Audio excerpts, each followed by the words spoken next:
तो let us go ahead with more on basics of waves. तो कल हमने साउंड चैप्टर स्टार्ट किया था, लेकिन साउंड तक जाने से पहले we want to study in detail what is a wave and what are basic properties of wave. तो wave is a disturbance created in a medium, ये हमने कल ही देखा था। जैसे एक वाटर सरफेस पे स्टोन ड्रॉप किया तो जो रिपल्स होते हैं उसको बोलते हो disturbance, and this disturbance travels outwards. Particles of the medium start performing oscillatory motion. Medium के पार्टिकल वहीं के वहीं पे ऑसिलेट होते हैं, वो कहीं जाते नहीं है, लेकिन वेव जाता है। वेव कहाँ जाता है? आउटवर्ड जाता है। और वेव क्या कैरी करता है? एनर्जी कैरी करता है from one point two another point. Good. फिर हमने देखा था तीन टाइप के वेव्स है। एक है mechanical waves, the waves which require material medium for their propagation are known as mechanical waves. Example water waves, example waves on a stretch string, example seismic waves, example sound waves. फिर हमने देखा second type of wave which is non mechanical wave, electromagnetic wave. The waves which do not require material medium for their propagation is known as non-mechanical wave। और last में देखा था matter wave. तो matter waves are waves associated with moving particles। तो waves associated with moving particles are known as matter waves। वो de Broglie waves भी बोलते हैं, क्योंकि वो कॉन्सेप्ट डी ब्रॉगली ने इंट्रोड्यूस किया था, डी ब्रॉगली हाइपोथेसिस। वो 12th में आप डिटेल में सीखोगे, dual nature of radiation and matter में। उसके बाद हमने स्टार्ट किया था बेसिक प्रॉपर्टीज ऑफ वेव्स। सबसे पहला प्रॉपर्टी कल कंप्लीट हुआ था, दैट इज एम्पलीट्यूड। तो just for a quick revision, suppose एक रिजिड सपोर्ट है, जैसे विंडो है, उस पर एक रस्सी बांध दी और हमने इस स्ट्रिंग को डिस्टर्ब नहीं किया है, तो सारे के सारे पार्टिकल मीन पोजीशन पे है। जिस पोजीशन पे उसको बोलते हो मीन पोजीशन। और मैंने कल बताया भी था कि unless you disturb all the particles are on the straight line and this position is known as mean position, या फिर इक्विलिब्रियम पोजीशन, या फिर rest position. And now if you send the disturbance through this medium, जैसे तुमने disturbance इससे pass कर दिया तो particles will start getting displaced. तो कोई पार्टिकल ऐसा होगा जिसका डिस्प्लेसमेंट बहुत ज्यादा हो गया, मैक्सिमम डिस्प्लेसमेंट है उसका, और जो बाकी पार्टिकल्स है उनका डिस्प्लेसमेंट मैक्सिमम नहीं है। तो remember, other particles do not have maximum displacement. तो the maximum displacement is known as amplitude. तो मैक्सिमम डिस्प्लेसमेंट मतलब इतना, this is known as amplitude. The maximum displacement of the particle of the medium through which wave is propagating is known as amplitude of wave। उसके बाद अब हमको देखना है second basic property of a wave. Second basic property है wavelength. तो if I ask you what is wavelength, almost all of you मुझे बताओगे कि वेवलेंथ क्या है। बताओ क्या है? It is distance between two successive crest और टू सक्सेसिव ट्रफ। तो सही है, लेकिन वो डेफिनेशन 10th तक ठीक, 11 में थोड़ा सा हमको डिटेल बात करनी पड़ेगी। डिटेल मतलब क्या? फॉर एग्जाम्पल, तो आपने जो डेफिनेशन बताया वो सही है, it is not wrong, it is correct. तो होता क्या है, सबसे पहले जब आप एक मीडियम को डिस्टर्ब करते हो, तो इस केस में you have some points of the medium which have maximum displacement, इसको आप बोलते हो crest. Some points which have negative maximum displacement known as trough, and then you have crest again। तो crest to crest distance जो है इसको आप बोलते हो wavelength। You are right, correct. अब ट्रफ टू ट्रफ डिस्टेंस को भी बोलोगे wavelength, you are again right. लेकिन हमको वेवलेंथ डिफाइन करना है एक अलग तरीके से। तो वो मेथड क्या है पहले वो समझ लेते हैं। तो मेथड टू डिफाइन वेवलेंथ, उसके लिए वापस से हमको सारे के सारे पार्टिकल्स को इमेजिन करना पड़ेगा। तो let me take this particle, यहाँ पे कुछ पार्टिकल्स मैं इमेजिन कर लेता हूँ। और जब वेव प्रोपोगेट होगा तो यहाँ पे मतलब डिस्टर्बेंस प्रोपोगेट होगा इन शॉर्ट। तो particles will start performing vibrations. तो हम वेवलेंथ डिफाइन करेंगे in terms of vibration, state of vibration. अब स्टेट ऑफ वाइब्रेशन मतलब क्या वो भी समझ लो। फॉर एग्जाम्पल, मैं तो दिन भर यही करता रहता हूँ, सेंटर में खड़ा हूँ, फिर मैं बोलते बोलते यहाँ जाऊंगा, फिर वापस से अपनी जगह पे आऊंगा, फिर इस तरफ जाऊंगा और वापस से सेंटर में आऊंगा। तो एक चक्कर हो गया कंप्लीट। इसको आप बोलते हो वन ऑसिलेशन या फिर वन वाइब्रेशन, या फिर इसको 12th में बोलोगे सिंपल हार्मोनिक मोशन। मतलब पार्टिकल एक जगह से स्टार्ट करता है, अगर सेंटर से स्टार्ट करता है तो लेफ्ट साइड में जाता है, वापस सेंटर पे आता है, फिर राइट साइड में जाता है, वापस सेंटर में आता है, तो एक राउंड कंप्लीट, इसको क्या बोलते हो, वन ऑसिलेशन। अगर लेफ्ट से स्टार्ट किया होता तो राइट एंड तक आएगा, वापस से लेफ्ट पे जाएगा तो वन ऑसिलेशन। राइट एंड से स्टार्ट किया होता तो राइट से लेफ्ट जाएगा, वापस से राइट पे आएगा, वन ऑसिलेशन। तो याद रखना ये। अब ऐसा क्यों? क्योंकि जब तुम इस मीडियम में से डिस्टरबेंस को पास करोगे, ये सारे के सारे पार्टिकल वही कर रहे हैं। कोई भी एक पार्टिकल तुम लोगे तो वो मीन से स्टार्ट करता है, ऊपर तक जाता है, फिर मीन पे आता है, फिर नीचे आता है, फिर वापस से मीन पे आ जाता है। तो पार्टिकल्स क्या कर रहे हैं, वाइब्रेशन परफॉर्म कर रहे हैं। वाइब्रेशन मतलब क्या कर रहे हैं, ऑसिलेशंस परफॉर्म कर रहे हैं। क्लियर? तो ये 12th के लिए बहुत इंपॉर्टेंट है, क्योंकि 12th में तुमको ये बेसिक्स पता होगा तो मैथ्स मतलब इक्वेशन फटाफट लिखते आएंगे। So whenever a disturbance passes through a medium, the particles of the medium are oscillating, performing vibration या performing simple harmonic motion। अब इसको हार्मोनिक क्यों बोलते हैं उसका भी रीजन है। यू नो हार्मोनिक साइन और कोसाइन फंक्शंस का एक और नाम है, जैसे हमारा घर में अलग नाम होता है ना, वैसे उनका अलग नाम है। क्या बोलते हैं उसको, हार्मोनिक फंक्शंस। तो साइन और कोसाइन को और एक नाम है, क्या नाम है, हार्मोनिक फंक्शंस। बराबर? तो ये जो हार्मोनिक फंक्शन है, साइन एंड कोसाइन, ये जो पार्टिकल है ये क्या कर रहे थे, वाइब्रेशन। मोशन है, मतलब मोशन हो तो क्या क्या होता है, displacement, velocity, acceleration. Displacement, velocity, acceleration. तो 12th में आप देखोगे डिस्प्लेसमेंट का इक्वेशन, वेलोसिटी का इक्वेशन और एक्सेलरेशन का इक्वेशन, इन सब में साइन या कोसाइन आएगा। और साइन और कोसाइन का नाम क्या है, हार्मोनिक। तो मोशन को क्या बोलोगे, हार्मोनिक मोशन। तो गुड। तो ये जो पार्टिकल्स है ये वाइब्रेट हो रहे हैं, तो लेकिन हम बोलते क्या है, they are performing harmonic motion. और सिंपल हार्मोनिक क्यों बोलते हैं, क्योंकि ये मोशन कैसा है, स्ट्रेट लाइन में है। तो क्या बोलोगे उसको, सिंपल हार्मोनिक मोशन। अब देखो वेव कहां से स्टार्ट हुआ। मान लो, इमेजिन दिस पॉइंट इज ओ। तो मेरे पास एक वायर था, उसको एक दीवार पे बांध के रखा, दूसरा एंड मैंने अपने हाथ में रखा है और मैं दूसरे एंड को भी ऊपर लेके जाऊंगा, फिर नीचे कर दूंगा।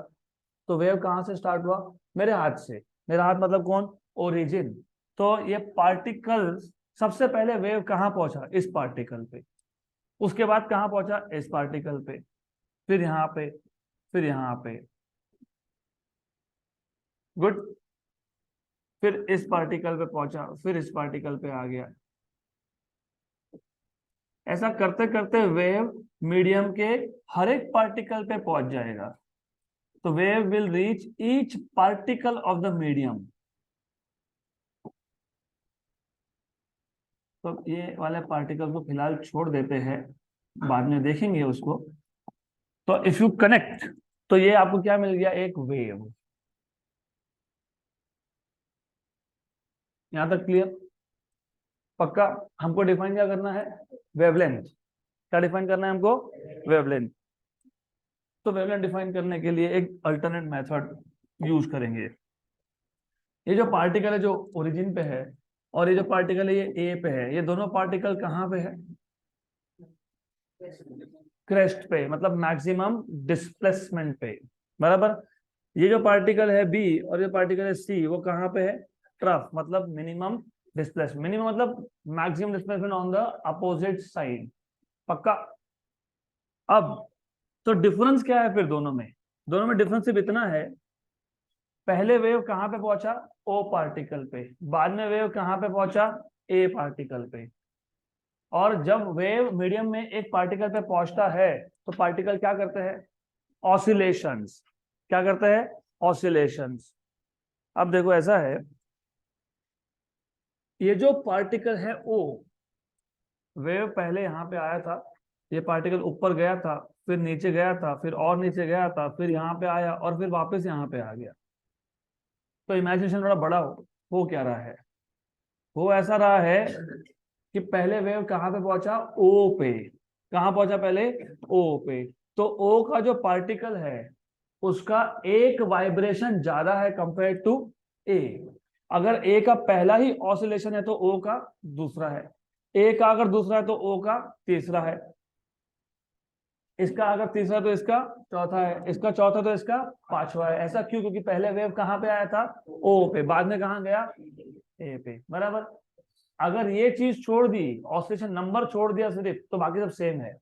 डिस्प्लेसमेंट सेम है, यस। दोनों का डिस्प्लेसमेंट क्या है? Maximum from mean position. ये जो व्हाइट लाइन ड्रॉ की, ये कौन है? Mean position. तो ओ और ए का डिस्प्लेसमेंट क्या है? सेम है। डायरेक्शन ऑफ वेलोसिटी क्या है? सेम है, क्योंकि अब दोनों के दोनों कहाँ जाएंगे? नीचे। फिर कहाँ जाएंगे? नीचे। फिर कहाँ जाएंगे? ऊपर। फिर कहाँ जाएंगे? ऊपर। तो टोटल टोटल 3 पैरामीटर में से सिर्फ एक चीज अलग है, number of oscillation. Displacement is same, direction velocity is same. What is not same? Oscillation number, right? Correct. तो जब ऐसा हो, जब दो पार्टिकल का सब कुछ सेम हो, सिर्फ ऑसिलेशन नंबर अलग हो, उसको बोलते हैं the particles are in phase. क्या बोलते हैं उसको?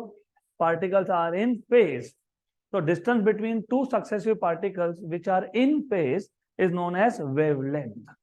तो अब तक तुम क्या बोल रहे थे? The distance between two successive crest और two successive trough is known as wavelength. अब क्या बोल रहे हो? The distance between two successive particles which are in same phase is known as wavelength. तो सेम इन दो पार्टिकल के लिए भी वही होगा, एग्जैक्टली सेम। दोनों कहां पे है? ट्रफ पे है। दोनों का डायरेक्शन वेलोसिटी क्या है? सेम है। सिर्फ सेम क्या नहीं है? Oscillation number. तो नंबर ऑफ ऑसिलेशन में कितना डिफरेंस है? 1 का।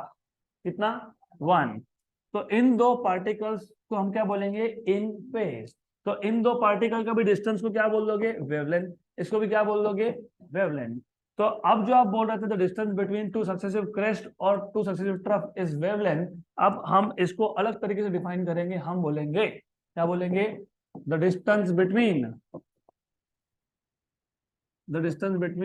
two successive particles which are in same phase, और ये फेज क्या होता है थोड़ी देर में वो भी डिस्कस करना है डिटेल में। which are in same phase is known as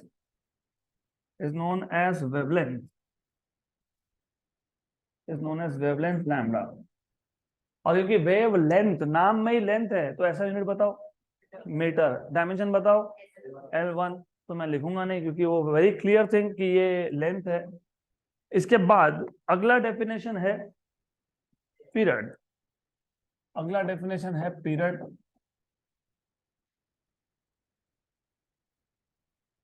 तो बहुत सिंपल, और डिनोट करते हो कैपिटल टी से। पीरियड और टाइम पीरियड एक ही चीज है, तो कैसे डिफाइन करोगे बताओ? देखो, जब एक मीडियम में से वेव प्रोपोगेट होता है तो क्या हो रहा है? Particles of the medium are vibrating. तो एक वाइब्रेशन कंप्लीट होने के लिए जितना भी टाइम लगेगा उसको क्या बोलोगे? पीरियड। अब मैं भी तो वही करता रहता हूँ, इधर गया 2 सेकेंड, इधर आया और 2 सेकेंड, इधर गया 2 सेकेंड, फिर यहाँ आया 2 second. What is my time period? 8 second. So time taken by the particle of the medium through which the wave is propagating to complete one chakkar. One chakkar मतलब one oscillation is known as period. The time taken by the particle of the medium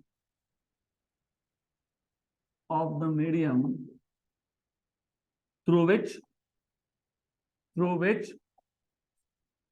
what? Through which wave is propagating to complete one oscillation.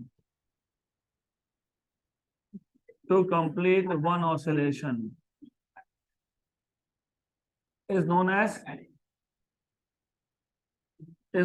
what? अरे यहाँ ध्यान दो, is known as period. So there are few things which are very important.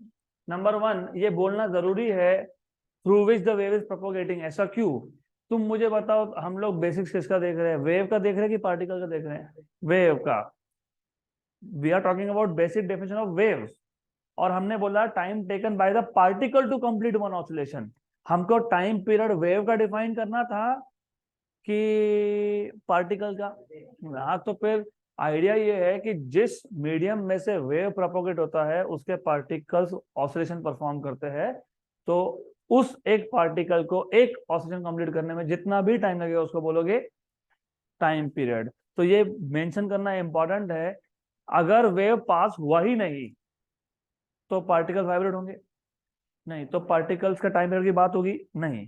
तो that is why it is important to mention the time taken by the particle of the medium through which the wave is propagating. नहीं तो medium, wave किसी और medium से जा रहा है, तुम किसी और पार्टिकल की बात करो, ऐसा नहीं होता है। जिस मीडियम के पार्टिकल्स वाइब्रेट हो रहे हैं उसी मीडियम में से क्या पास हो रहा है? वेव। तो डिफाइन कैसे करोगे? The time taken by the particle of the medium through which the wave is propagating to complete one oscillation is known as time period। पक्का? अब अगला डेफिनेशन इन सीक्वेंस तो कुछ और है, डबल पीरियोडिसिटी है ना। हाँ, लेकिन हम पहले फ्रीक्वेंसी की बात करेंगे। चलो, और एक सिंपल काम करते हैं। फ्रीक्वेंसी का डेफिनेशन बनाने के लिए एकदम सिंपल आइडिया है।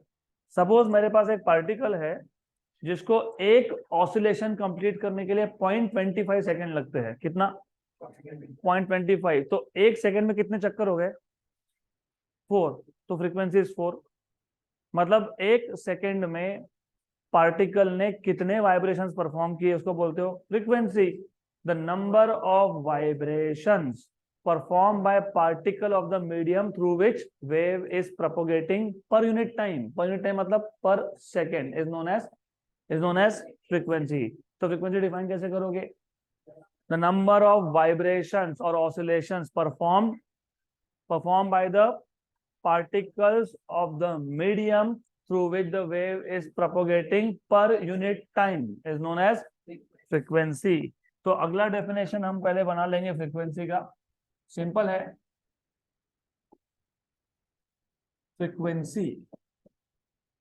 फ्रीक्वेंसी को नॉर्मली एन से डिनोट करते हैं, लेकिन कई जगह पे एफ भी यूज करते हैं, कई जगह पे नू भी यूज करते हैं, डिपेंडिंग ऑन कौन सा चैप्टर तुम स्टडी कर रहे हो उस पे। फॉर एग्जाम्पल अगर आप रे ऑप्टिक्स में हो तो रे ऑप्टिक्स में है ना, रे ऑप्टिक्स उसमें फ्रीक्वेंसी के लिए हम नू यूज नहीं करते, क्योंकि वहां पे नू किसी और चीज के लिए यूज होता है। नहीं सॉरी, एन यूज नहीं करते। क्यों? व्हाट इज रिफ्रैक्टिव इंडेक्स पता है? म्यू। लेकिन अगर आप सीबीएसई के बुक्स देखोगे तो वहां पे रिफ्रैक्टिव इंडेक्स को म्यू से डिनोट नहीं करते, किससे करते हैं? एन से। तो कंफ्यूजन क्रिएट होगा। एन फ्रीक्वेंसी की एन रिफ्रैक्टिव इंडेक्स, इसके लिए सीबीएसई के बुक्स में फ्रीक्वेंसी को किससे डिनोट करते हैं? एफ से। सीबीएसई या कोई और स्टैंडर्ड बुक होगा वो, तो डजंट मैटर। तो डिफाइन तो कर देंगे हम लोग। कैसे डिफाइन करोगे? द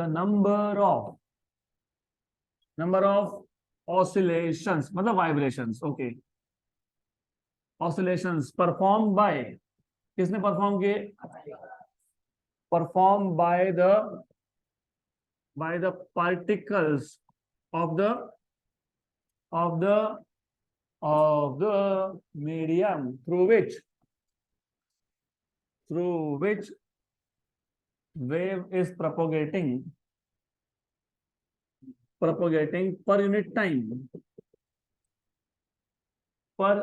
time मतलब per second, per unit time is known as frequency। इसका एक अल्टरनेट, इसके दो अल्टरनेट डेफिनेशन है। नंबर 1, मैंने अभी आपसे पूछा कि अगर एक राउंड कंप्लीट करने में 0.25 सेकेंड लगता है तो एक सेकंड में कितने राउंड? आपने बोला 4। तो आपने एक्चुअली पता है क्या किया? 1/0.25। आपने क्या किया? 1/0.25। लेकिन 0.25 क्या था? Time period. तो आपने क्या किया? 1 टाइम पीरियड। तो frequency is also defined as reciprocal of time period. ये दूसरा डेफिनेशन है। Frequency is defined as reciprocal of time period. तीसरा भी है। सपोज हमारे पास एक रस्सी है जिसमें से स्ट्रिंग है जिसमें से वेव पास हो रहा है, और अगर मैं इसका एक पर्टिकुलर पॉइंट ले लेता हूं, for example if I take some point over here, इस पॉइंट में से एक सेकेंड में कितने वेव्स पास होते हैं, मतलब कितने वेवलेंथ पास होते हैं, उसको बोलोगे frequency. The number of wavelength और number of waves passing through a given point of the medium per unit time is known as frequency. The number of waves passing through a given point of the medium per unit time is known as frequency. तो frequency के तीन तीन definition है, तुमको जो भी याद है वो लिख देना। एक तो number of oscillations performed by the particle of the medium through which the wave is propagating per unit time is known as frequency.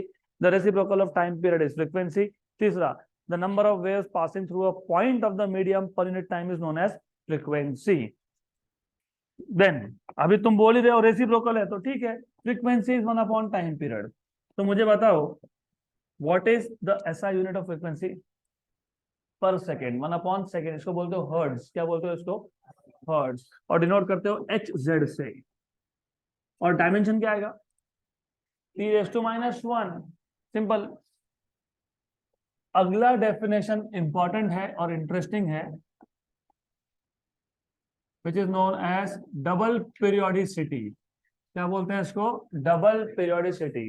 तो अब ये पीरियोडिसिटी, ये वर्ड कहां से आता है वो समझ लेते हैं। पीरियोडिक मतलब अगर कोई चीज बार बार रिपीट होती रहे after equal interval of time. For example, आप जब स्कूल में जाते थे, तो स्कूल में ही होता है, कॉलेजेस में वो या क्लासेस में वो नॉर्मली होता नहीं है। क्लासेस में यहाँ पे होता है, बाहर होता नहीं होगा। स्कूल में जब जाते थे तो हर दिन सुबह 8 बजे एक ही लेक्चर होने वाला है आपका। इंग्लिश है तो इंग्लिश ही है, मैथ्स है तो मैथ्स ही है ना। ऐसा फिक्स होता ना, शेड्यूल होता है वो। तो आप उसको कभी लेक्चर नहीं बोलते थे, आप क्या बोलते थे? पीरियड। क्योंकि हर दिन इक्वल टाइम के बाद, 24 घंटे के बाद वापस से वही चीज होने वाली है। तो पीरियड ये स्पेसिफिक वर्ड कब यूज होता है? When something repeats itself after equal intervals of time. तो क्या बोलते हो? हाँ, अब डबल पीरियोडिसिटी मतलब क्या? अब देखो, डबल पीरियोडिसिटी समझने के लिए हमको वापस से हमको वेव को इमेजिन करना पड़ेगा।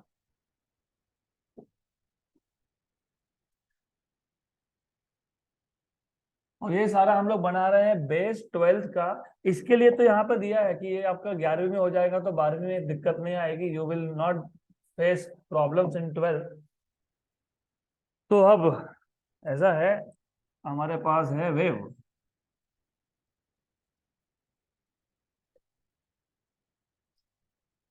चलो यहाँ खत्म कर देते हैं वेव को।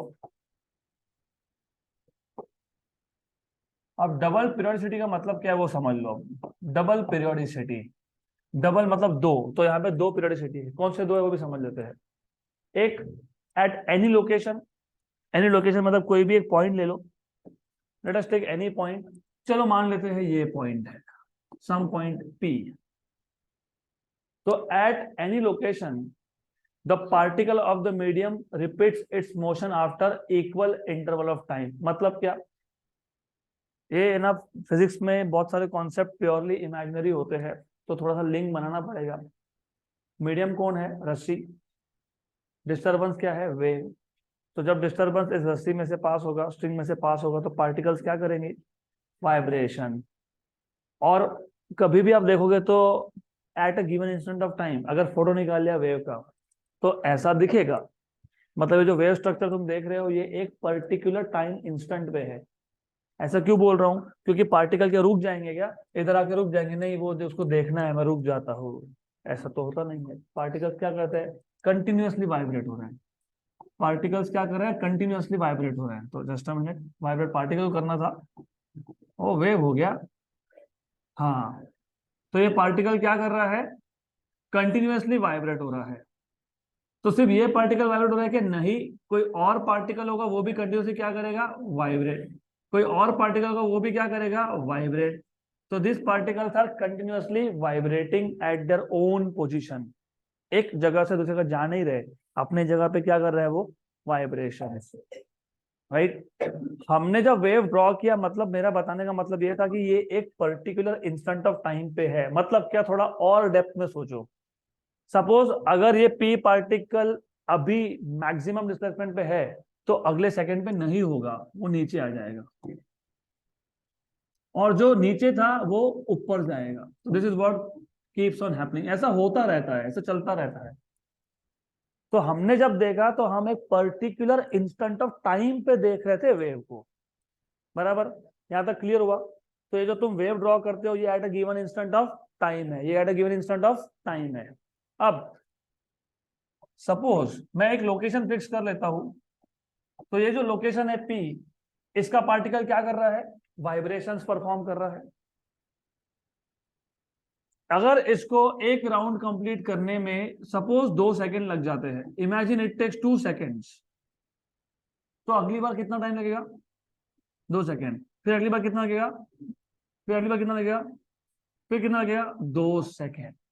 मतलब at any given location the particle of the medium performs oscillations periodically.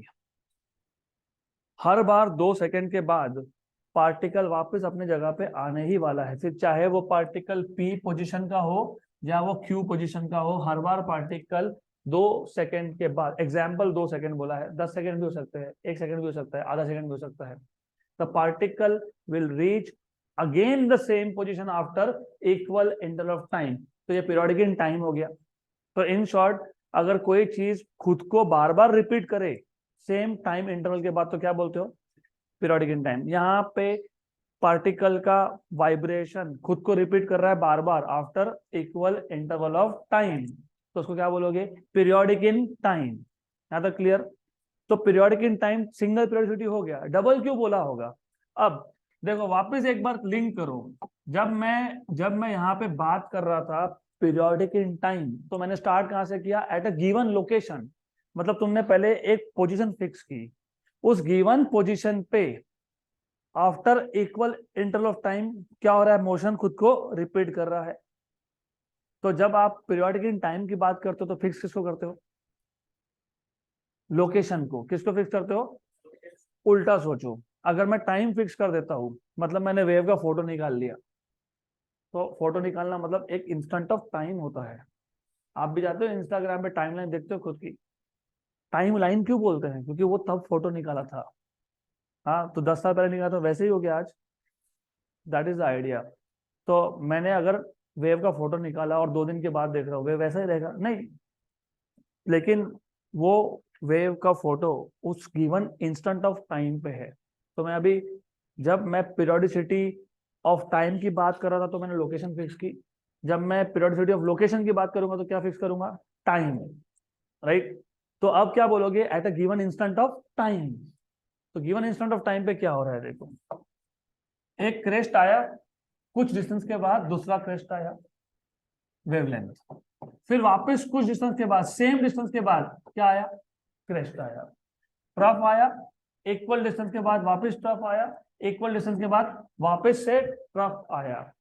तो यहाँ पे वेव का शेप खुद को रिपीट कर रहा है, crest crest crest, trough trough trough after equal intervals of time. तो फिक्स किया ना, टाइम तो फिक्स किया ना, लोकेशन मतलब क्या, after equal intervals of distances, मतलब after equal interval of space.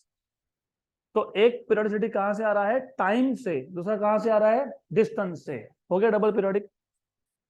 In short, shortcut में बताऊं तो जब आप लोकेशन फिक्स करते हो तो मोशन खुद को इक्वल इंटरवल ऑफ टाइम के बाद रिपीट करता है। अगर आप टाइम फिक्स करते हो तो वेव का स्ट्रक्चर, वेव का शेप खुद को इक्वल डिस्टेंस के बाद रिपीट करता है। तो एक रिपीटेशन है after equal interval of time और एक रिपीटेशन है after equal interval of distance. तो डबल पीरियोडिसिटी हो गई, periodicity in space and periodicity in time. यहां तक क्लियर, गुड। तो ये जो वेव है, waves are doubly periodic in nature, waves are doubly periodic in nature, doubly periodic, that is periodic in space and periodic in time, periodic in space and periodic in time।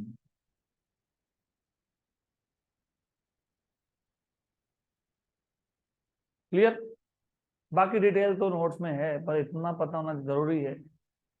More than writing, it is important that you understand. Clear, अगला definition is velocity, velocity of wave.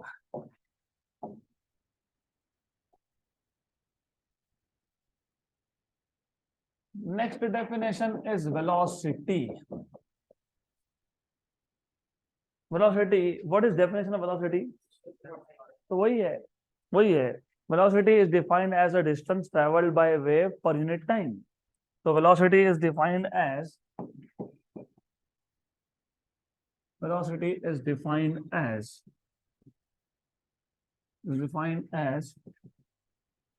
distance traveled by wave per unit time.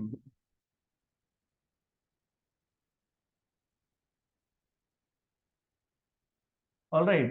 So अब by definition velocity is equal to distance upon time. Distance upon time. और अब जो मैं बता रहा हूँ engineering जिनको करना है वो आपको शायद पता नहीं होगा तो बता देता हूँ. अगर आप अच्छे कॉलेज में जाते हो तो हर एक प्रैक्टिकल के बाद वाइवा होता है आपका, और वाइवा में वो क्वेश्चंस पूछते हैं आपको बेसिक, और अगर नहीं दे पाए तो वापस एक्सपेरिमेंट रिपीट करवाते हैं, फिर वापस ओरल लेते हैं वाइवा, फिर अगर नहीं दे पाए तो वापस रिपीट करवाते हैं. ऐसा लूप में तुम अटक जाओगे. और वहां पे एक बहुत बेसिक क्वेश्चन पूछते हैं. उसमें से एक चीज तो अब तुम समझ लो, वेव मतलब क्या, क्रेस्ट एंड ट्रफ. तो वेव को इमेजिन कैसे करोगे? एक सर्कल था, वेव में जो टॉप मोस्ट पॉइंट होता है उसको क्या बोलते हो, और बॉटम मोस्ट को क्या बोलते हो? तो ऐसा काम करो, सर्कल के टॉप मोस्ट को क्या बोल दो और बॉटम मोस्ट को क्या बोल दो. अब एक काम करो, इसको आधे में से काट दो और इस आधे कटे हुए वेव को शिफ्ट कर दो. क्या दिख रहा है? वेव. तो wave is basically the concept comes from circle. तो सर्कल का top most point is like crest और bottom most is like. Very good. पक्का पक्का पक्का, श्योर. Very good. तो ये पता होना चाहिए फर्स्ट ऑफ ऑल, ये आगे भी काम में आएगा. अब थोड़ा इसको एक्सटेंड करता हूं. थोड़ा सा इसको एक्सटेंड करता हूं मैं. वापस उस कॉन्सेप्ट पे जाते हैं. ये क्रेस्ट था, ये ट्रफ था. Distance upon time is velocity. अगर मैं टाइम पीरियड लेता हूं, टाइम अगर इक्वल टू टाइम पीरियड लेता हूं, तो टाइम पीरियड में क्या हुआ? एक ऑसिलेशन कंप्लीट हुआ. क्या हुआ? एक ऑसिलेशन कंप्लीट हुआ. मतलब अगर कोई पार्टिकल था, अगर वो क्रेस्ट पे था, तो एक टाइम पीरियड के बाद वापस कहां होगा? क्रेस्ट पे होगा. एग्जैक्टली. ये समझना इंपॉर्टेंट है.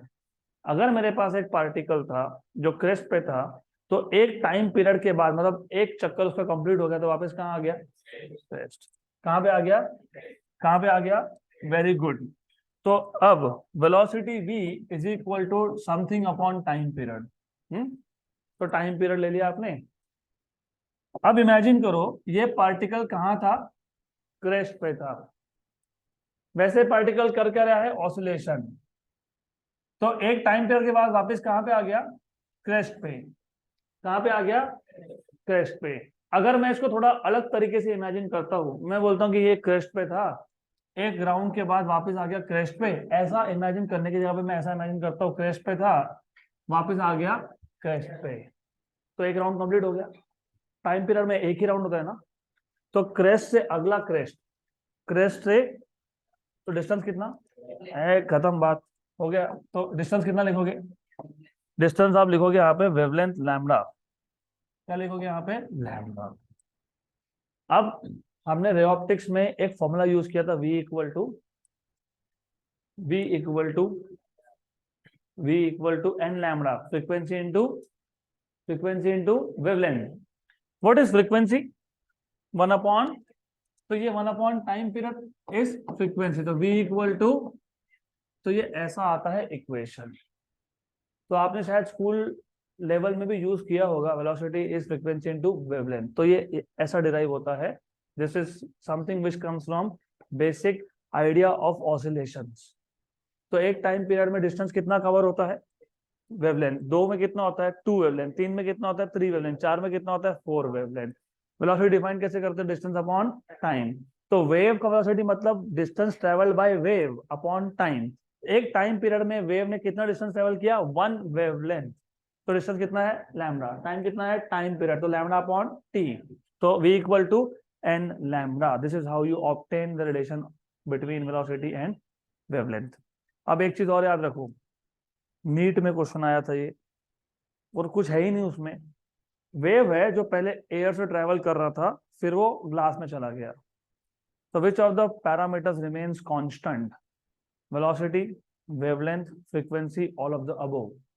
तो एक चीज याद रखना, जब भी वेव अगर मीडियम चेंज करता है तो फ्रीक्वेंसी कभी चेंज नहीं होता है। तो व्हाट रिमेन्स कांस्टेंट इज, तो what is constant is frequency, मतलब n इज कांस्टेंट। यहाँ तक क्लियर, पक्का, गुड गुड। तो अभी अगला और last definition and the most important definition, that is phase and phase difference. और ये chapter number 6 of 12 superposition of waves, chapter number 7 wave optics, और इंजीनियरिंग पहला साल, उसमें ये इंपॉर्टेंट है। जिसको ये समझ में आ गया तो आपका कम से कम 3 चैप्टर का काम हो गया। बहुत इजी कॉन्सेप्ट है, उसको इजी ही रखेंगे, थोड़ा सा इमेजिनेशन बढ़ाना पड़ेगा, दैट्स इट। देखो फेज और फेज डिफरेंस समझना है तो वापस आपको, गड़बड़ नहीं, गड़बड़ नहीं, गड़बड़ बिल्कुल नहीं, वापस आपको सारे के सारे पार्टिकल्स इमेजिन करने पड़ेंगे। This time I will take some more number of particles. मैं आपको फेज ऑलरेडी बता चुका हूं, सिर्फ फेज डिफरेंस बताना बाकी है। तो जब डिस्टरबेंस ट्रेवल करेगा तो पार्टिकल्स क्या करेंगे, vibrate, very good, vibration perform करेंगे, गुड। तो वाइब्रेशंस परफॉर्म करेंगे तो you will see something like this, ऐसा कोई एक स्ट्रक्चर बनते हुए दिखेगा आपको जिसको आप बोलते हो वेव। और मुझे पता है मैं बार बार ये कर रहा हूँ, लेकिन ये इंपॉर्टेंट है, कॉन्सेप्ट समझने के लिए बहुत इंपॉर्टेंट है।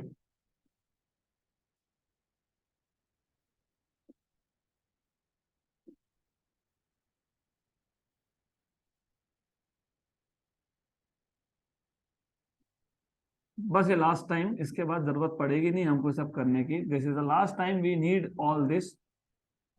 Okay, now you can connect this dots and you will see a wave structure.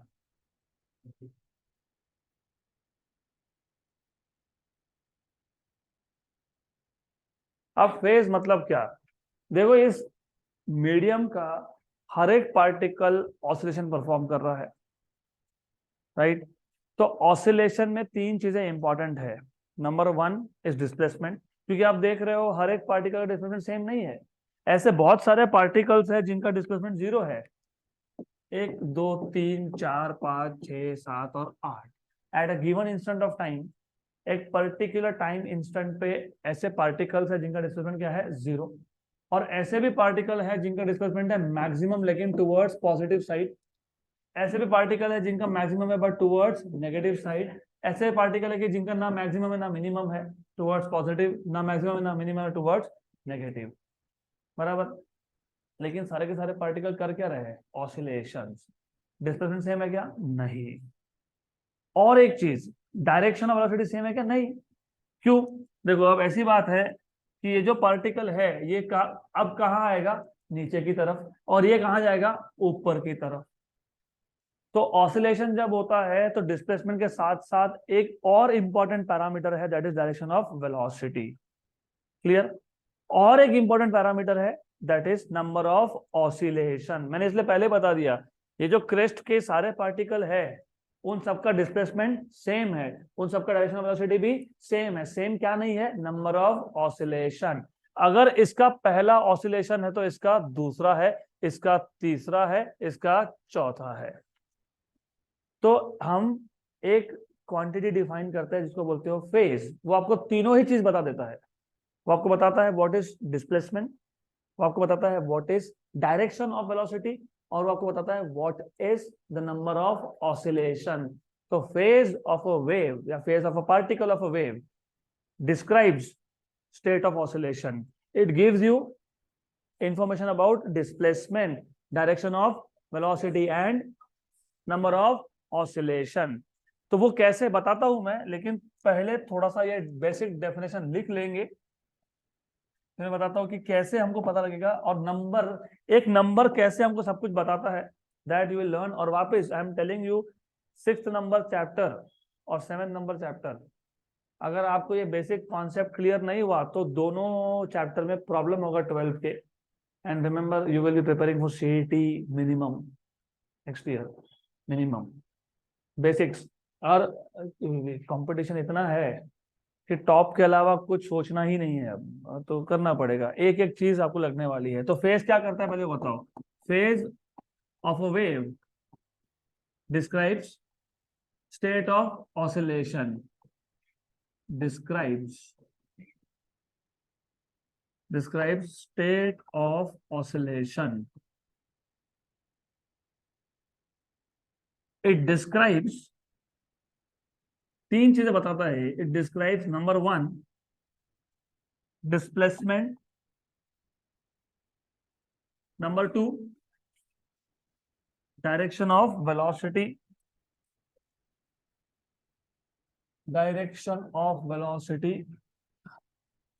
and number 3 number of oscillation.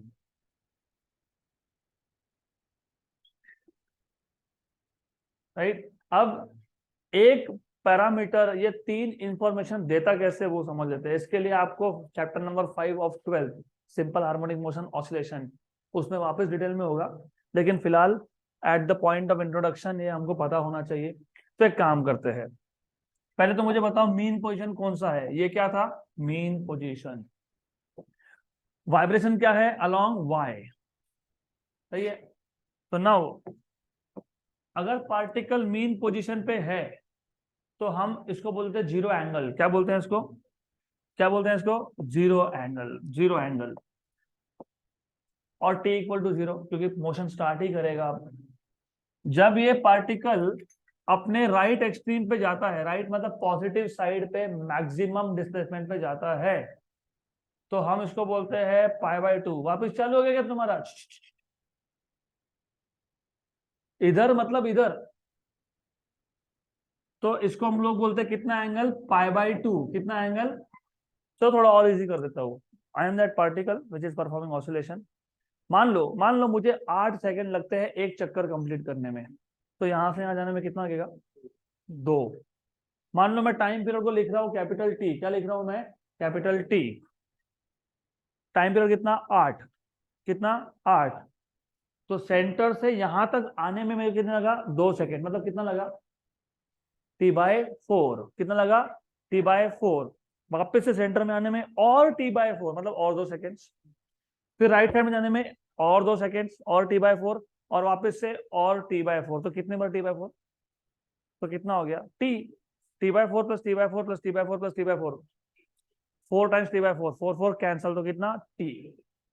या तो टाइम में लिखो या एंगल में कन्वर्ट करके लिखो। एंगल में कन्वर्ट करके लिखना भी पॉसिबल है। कैसे, आप बोल दोगे कि मीन पोजीशन से एक्सट्रीम पोजीशन तक जाने के लिए टाइम t/4 है, तो एंगल कितना है, π/2। कितना एंगल है, तो वापस से मीन पे आने के लिए कितना है, और π/2। मतलब एंगल के टर्म से सोचोगे तो π/2 कितना हो गया, पाई। तो पाई एंगल मतलब वापस से तुम कहां पे हो, मीन पे हो। लेकिन ऑसिलेशन नंबर क्या है, 1 है। खत्म हो गया पहले ऑसिलेशन, नहीं। फिर मैं यहां पे जाऊंगा और कितना एंगल कवर होगा, π/2। तो यहां पे कितना हो गया, 3π/2, राइट। फिर वापस सेंटर पे आऊंगा और π/2, तो कितना हो गया, 2π, 4π/2, मतलब कितना हो गया, 2π। तो जीरो एंगल मतलब पहला oscillation particle at its mean going upwards direction में मिल गया। In its number of oscillation, in its first oscillation, अभी पहला ही ऑसिलेशन चालू है, उसका खत्म नहीं हुआ। एंगल π/2, मतलब पार्टिकल कहाँ है, पॉजिटिव मैक्सिमम पे है। कहाँ पे है, पॉजिटिव मैक्सिमम पे है। कहाँ जाएगा, कहाँ जाएगा, नीचे की, मतलब कहाँ, टुवर्ड्स मीन पोजीशन जाएगा। मीन पे आ गया, कितना एंगल हो गया, पाए। ऑसिलेशन कंप्लीट हुआ कि नहीं, बराबर। तो ऑसिलेशन कौन सा है, पहला ही है। अब कहाँ जाएगा, वापस नेगेटिव साइड पे जाएगा। फिर कहाँ आएगा, यहाँ पे आ जाएगा। तो कितना एंगल, 3π/2। अब कहाँ जाएगा, मीन की तरफ जाएगा। ऑसिलेशन कंप्लीट हुआ क्या, नहीं। फिर मीन पे आ गया, कंप्लीट हो गया। एंगल कितना है, 2π। तो 0 से 2π के बीच में ऑसिलेशन का नंबर कौन सा है, 1। कितना है, 1, बराबर। मैंने बोला कि चलो अभी एक चक्कर खत्म हो गया, वापस से ऊपर चले गया। वापस से कहाँ गया, ये ऊपर। तो वापस कितना एंगल कवर किया, π/2। तो 2π + π/2 कितना होता है, 5π/2। तो 5π/2 पे पार्टिकल कहाँ है, मैक्सिमम डिस्प्लेसमेंट, मतलब एम्पलीट्यूड पॉजिटिव साइड। अब कहाँ जाएगा, मीन की तरफ। लेकिन ऑसिलेशन नंबर क्या है, सेकेंड। फिर वापस नीचे आ गया और π/2। तो 5π/2 + π/2 6π/2 मतलब 3π। कहाँ पे है, मीन पे है। कहाँ जाएगा आप, नीचे नेगेटिव साइड पे पहुंच गया, नेगेटिव साइड पे यहाँ पहुंच गया समझ। तो 3π + π/2 7π/2। पार्टिकल कहाँ है, नेगेटिव एम्पलीट्यूड पे है। कहाँ जाएगा, मीन की तरफ। अब आ गया मीन पे, तो और π/2 7π/2 + π/2 4π। कहाँ पे आ गया, मीन पे। कितने चक्कर कंप्लीट, 2, बराबर। तो 0 से 2π के बीच में पहला ही राउंड चालू था, 2π से 4π के बीच में दूसरा, 4π से 6π के बीच में तीसरा, 6 से 8 चौथा, 8 to 10 पांचवा, 10 to 12 6, 12 to 14 7। तो एक नंबर ने तुमको सब कुछ बता दिया। मैंने अगर पूछा बताओ π/2 का मतलब क्या, कहाँ पे particle, first maximum, positive maximum. कहाँ जाएगा, टुवर्ड्स मीन, ऑसिलेशन नंबर 1। बताओ पाई का मतलब क्या होता है, मीन पे है। कहाँ जाएगा, नेगेटिव मैक्सिमम, ऑसिलेशन नंबर क्या है, 1। बताओ मेरे को 5π/2 का मतलब क्या है, पॉजिटिव मैक्सिमम। कहाँ जाएगा, टुवर्ड्स मीन, ऑसिलेशन नंबर क्या है, 2। तो एक नंबर आपको पूरी हिस्ट्री बता रहा है। हिस्ट्री बोलने से बेटर ये है कि it is giving you complete information about the particle. तो मैंने इसलिए बोला कि 3 चीजें आपको बताता है फेस। कौन से 3 चीजें, displacement, directional velocity and number of oscillation, बराबर। सिर्फ इतना ही नहीं, वो 2 पार्टिकल को कंपेयर करने के भी काम में आता है। फॉर एग्जाम्पल ये जो पार्टिकल है, ये वाला पार्टिकल मैंने लिख दिया π/2, π/2 इसको लिख दिया 5π/2, इसको लिख दिया मैंने 9π/2, 9π/2 इसको लिख दिया मैंने 13π/2। तो बताओ π/2 का मतलब क्या, particle is at positive extreme position, positive side पे है, पहला ही ऑसिलेशन है, नीचे जाएगा, यस। लेकिन 5π/2 मतलब 4π से ऊपर, बराबर ना, 4π से ऊपर। तो इसका ऑसिलेशन नंबर क्या है, सेकेंड, पक्का कि थर्ड, 4π से ऊपर। 0 to 2π फर्स्ट, 2π to 4π सेकेंड। तो एक काम करता हूँ, चलो नंबर चेंज कर देता हूँ। I make simple things simple for you, number change कर देते हैं। Let us change number. अरे क्या लिखूं,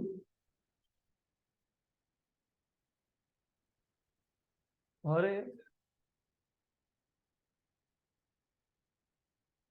0π/2, पाई 3π/2, 2π, 5π/2 कितना। तो यहाँ पे क्या लिखूंगा, 5। अभी अभी सेम लिख रहा हूँ, सिर्फ तुमको थोड़ा सा इमेजिन करने में लगा रहा हूँ कि क्या हो रहा है वो बताओ। π/2 positive extreme, option number 1, particle is at positive extreme. 5π/2 particle is again at positive extreme, बराबर। कहाँ जाएगा, टुवर्ड्स मीन। लेकिन ऑसिलेशन नंबर क्या है, 2। क्या है, 2।